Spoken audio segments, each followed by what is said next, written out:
rato el gusto de recibir a Roberto Guercetti, CEO de Conecar, hotelería en Feedlot, allí en el sur de la provincia de Santa Fe. ¿Cómo estás, Roberto? Tanto tiempo, buen día. Hola Silvio, qué alegría, tanto tiempo. Es cierto, hay una causa por eso, después te la cuento. ¿Qué pasó?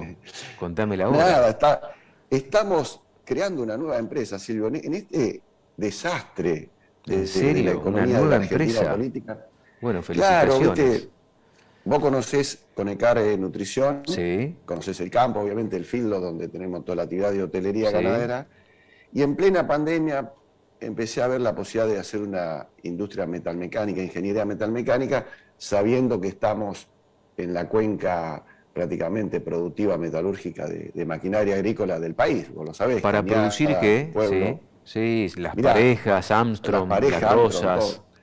Así que empezamos a ver la posibilidad de hacer autopartes y estamos haciendo un desarrollo bastante interesante. Una empresa que en estos 6 meses, en 8 meses incorporamos 30 personas, Silvio, Bueno, para la felicitaciones. pyme. Sí. Felicitaciones. Y bueno, ¿Autopartes para qué tipo ese, de industria, Roberto? y para todo lo que es la maquinaria agrícola va a tener una transformación, una mutación muy parecida a lo que es la automotriz, ¿viste? La automotriz es ensambladora Sí, de autopartes.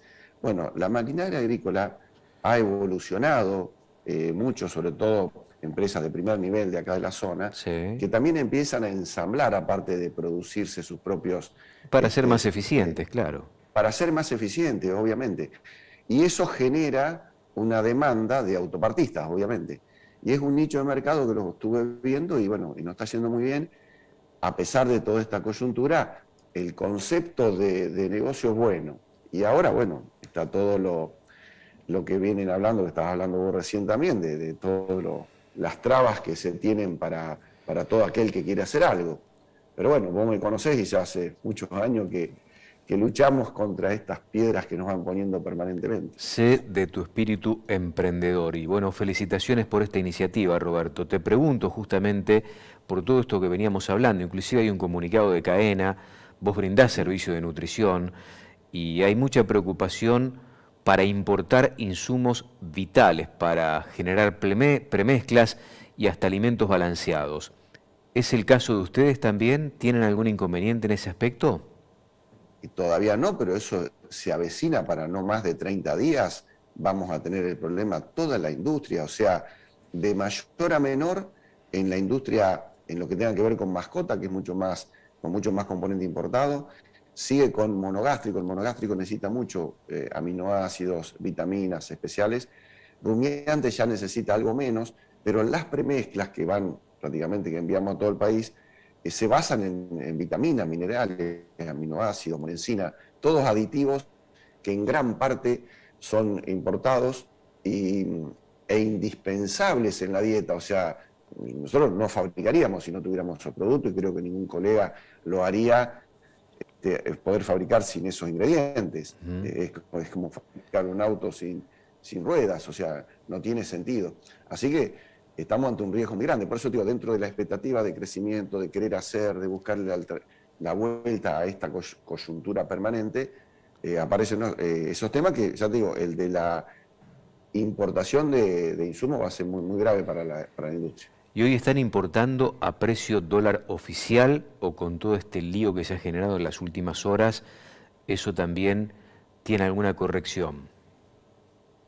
Y Silvio, esto es elemental. La economía se va a ajustar al dólar que hay, no al que dicen que va a haber.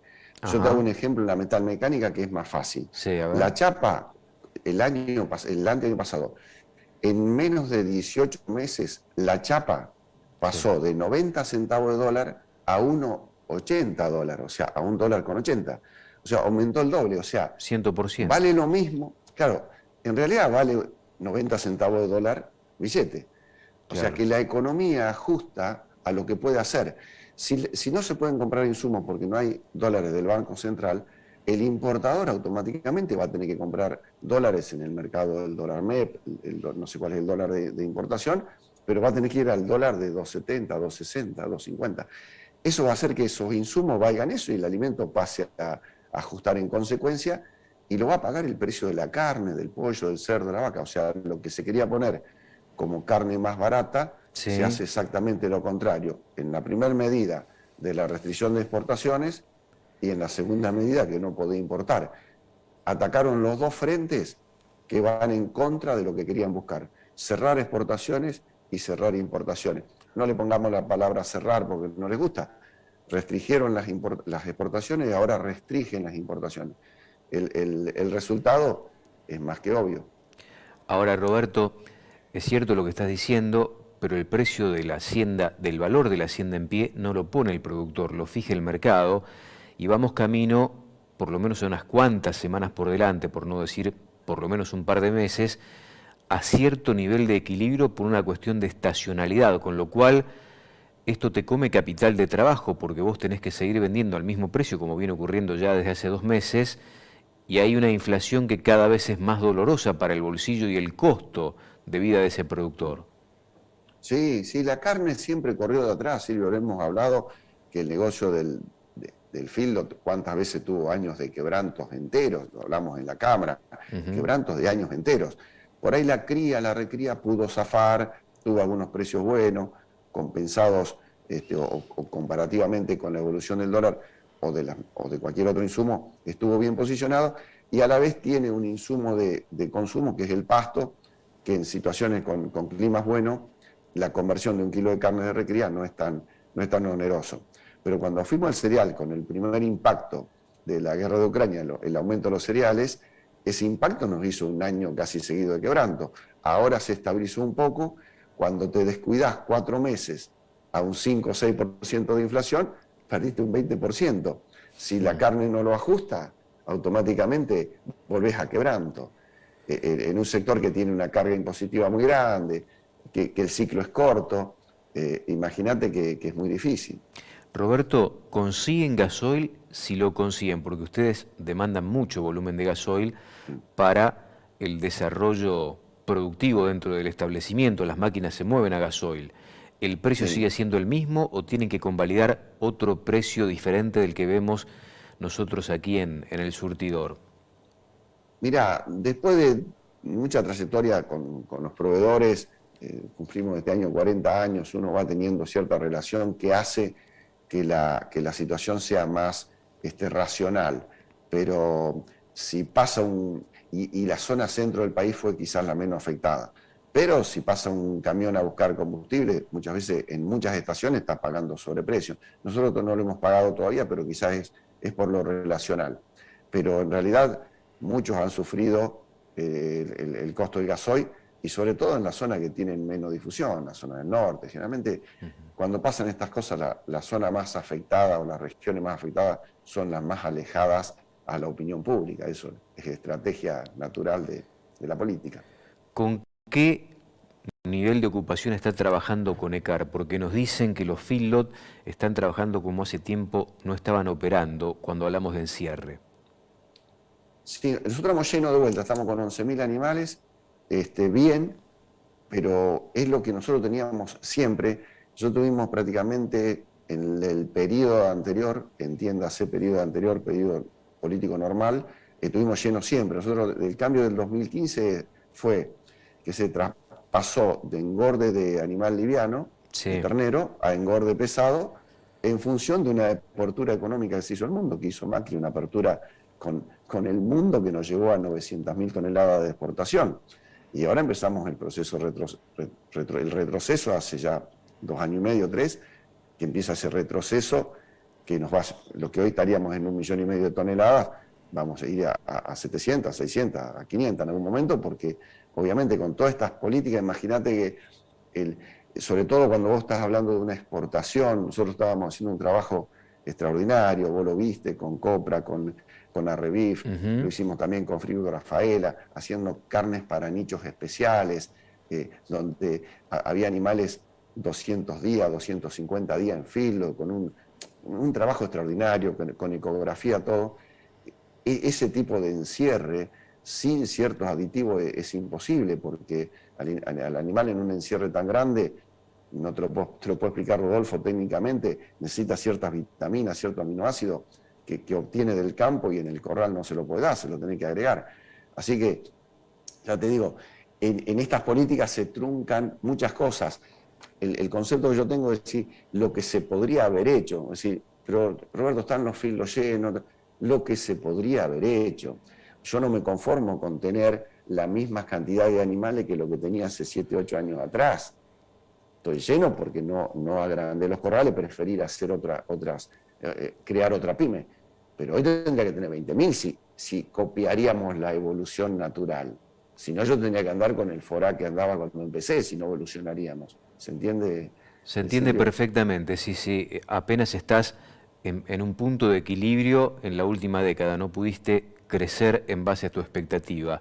¿Y quiénes son los que invierten hoy en el corral? Porque en su momento, sobre todo en esta última etapa, la evolución de la inversión en hotelería la había propulsado fundamentalmente la industria exportadora. Se vuelve a equilibrar. Hoy estamos casi que te diría 60 pesado, 40 liviano. O sea, lo que había llegado a ser casi 90-10 de pesado, una evolución muy grande, va descendiendo a tener más terneros en corral. Lo que sí es cierto, que se levantó mucho el peso de faena, carnicerías o matarifes importantes que vos estuviste incluso entrevistando, como el Chañar acá de Rosario, lo que antes faenaba en 300, hoy faena en 380. Eso hubo una evolución en el consumo, hubo una evolución de un 20% más de kilos. Eso fue bueno. Eso está bueno. ¿Y sí. hoy es rentable la actividad? Sí, hoy está con mínimos porcentajes de rentabilidad. Ya te digo, nosotros estamos ante algunos también unos temas de discusiones impositivas, porque tiene mucha carga impositiva, es uno de los factores. Pero bueno, con la baja última del cereal, con un maíz de 2.80, por ahí salís. Con el maíz de 310, no. Un maíz de 2.80, hoy por ahí la ecuación te da algo positiva. Y vuelvo a repetir también, el corral siempre se manejó con un eslabón de transición entre el negocio del matarife o el negocio no te diría el inversor, el matarife, el carnicero, el frigorífico, que para cumplir con sus compromisos del eslabón de la industria no tiene problema en tener números neutros en la hotelería, lo que le molesta perder. Pero cuando un matarife o un frigorífico tiene números neutros en la hotelería, no tiene problemas porque obviamente su negocio principal, el que tiene que mantener, es el de la industria. Vos querés decir que allí hay una cuestión estratégica en materia de inversiones. Claro, que no apunta a que sea el gran negocio ese eslabón, sino mucho como aquel recreador que sabe que tiene que hacer ese paso final, no con la rentabilidad que va a tener en el engorde a pasto, en la recría a pasto. Sabe que ese pedacito no te deja una ecuación muy grande o está muy neutro, pero bueno, se hace en función de mantener la otra actividad principal, que es la industria, obviamente la comercialización de carne. ¿Cuál es la estadía promedio hoy de un animal que está en Conecar? Porque dijiste 60-40, 60 industria exportadora, uno supone que allí puede haber mayor permanencia de un animal en los corrales y aquello que se hace para el consumo quizá un poquito menos. ¿Cuál es el panorama de ustedes en este sentido, Roberto?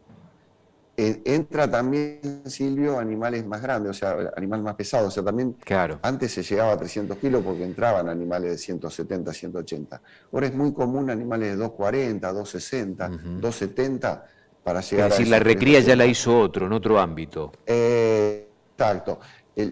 Al final el feedlot le agrega los 100 kilos que falta. Los 100 que le falta al de 350 o los 100 que le falta al de 250. El feedlot siempre agrega en ese periodo promedio de 90 a 100 días. 90 días, ahí está el tema. Sí, Ahí está el índice de permanencia promedio, por lo menos que ustedes tienen allí en Conecar. La verdad que, bueno, un placer como siempre poder comprender qué es lo que está pasando, un poco tranquera adentro también desde lo productivo, sobre todo porque se despejan algunas dudas. Los inversores fundamentalmente en cualquier sistema de hotelería dejaron de ser aquellos criadores que querían agregar valor a su propio ternero y hoy básicamente se concentra en la industria, ya sea de consumo o de exportación, ¿verdad? Claro, es por eso, Silvio, que desaparecieron el inversor, aquel que te venía y Claro, decía, che, ¿puedo poner alguna plata en tal Pantanal? cual. No, mira, si no sos parte, si no sos parte de la cadena, no te va a dejar plata. Por eso no están los inversores independientes, sí puede haber estos fideicomisos o grupos económicos importantes que hacen todo ese proceso de cría, recría y terminan en los fields con un convenio con frigoríficos y ya hay un negocio ya consolidado. Yo extraño el que teníamos con Copra, con Arrif, Claro. donde vos tenías un convenio de largo plazo, que lo habíamos hecho allá 2016, 2017, y se cortan porque justamente la imprevisibilidad. Tal cual. Bueno, esa es la Eh, palabra, ¿no? Que explica el por qué se cortó eso. la imprevisibilidad. De todas maneras, mira, estamos en tratativas con gente importante para hacer negocios pensando dentro de un año y medio. O sea, haciendo ya los ensayos para pensar en el 2023 hacia adelante, porque yo creo que Argentina, después de todas estas irracionalidades, termina en una racionalidad a periodos razonables. Y yo creo que, bueno, después de 2023, a pesar del desastre que va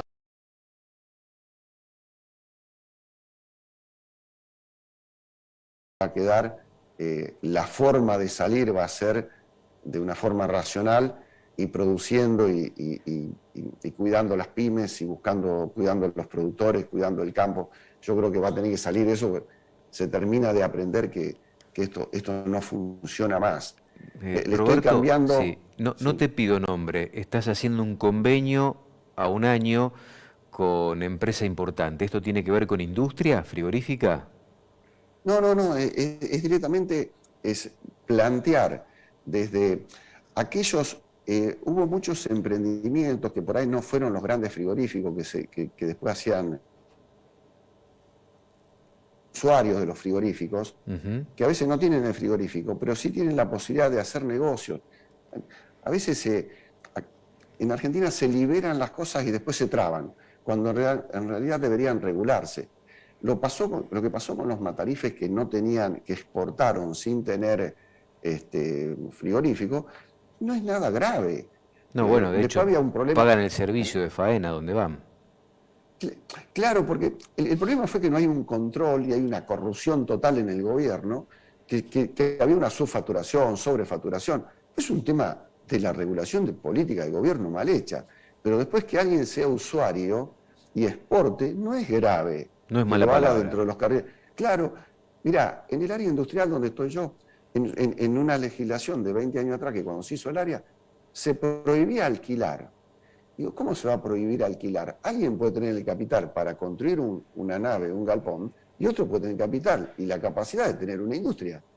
Es una conjunción perfecta. De hecho, hemos cambiado, con el Consejo Deliberante del Pueblo, hemos cambiado la legislación esa. Decir, pero ¿cómo no va a poder alguien tener la inversión de un galpón? Paz en el mundo se hace así. Hmm. Entonces nosotros ponemos trabas por la incompetencia política de poder administrar, por la corrupción que tienen, la cantidad de funcionarios que tienen, que son ineptos, porque si no se hace un trabajo normal y se puede hacer todas esas cosas, y vos uní capitales. Lamentablemente muchas cosas terminan de decir, sí, pero los empresarios, en realidad el empresario va por un camino, el empresario normal, lo que hacemos nosotros. Yo voy por un camino con esta metal mecánica y si mañana puedo sustituir importaciones o puedo exportar, dentro de los caminos legales, ¿cuál es el problema? ¿Cuál es el problema que alguien sea usuario de mi taller? Que de hecho lo hacemos con empresas grandes acá de las parejas, son usuarios. Yo tengo la posibilidad de hacer equipamiento, ingeniería industrial, autopartes, y esos usuarios construyen una máquina. ¿Cuál es el problema? Por eso nosotros destruimos posibilidades de negocios por el solo hecho de la ineptitud política. Te mando un fuerte abrazo, Roberto. Un placer verte después de tanto tiempo. Gracias como siempre.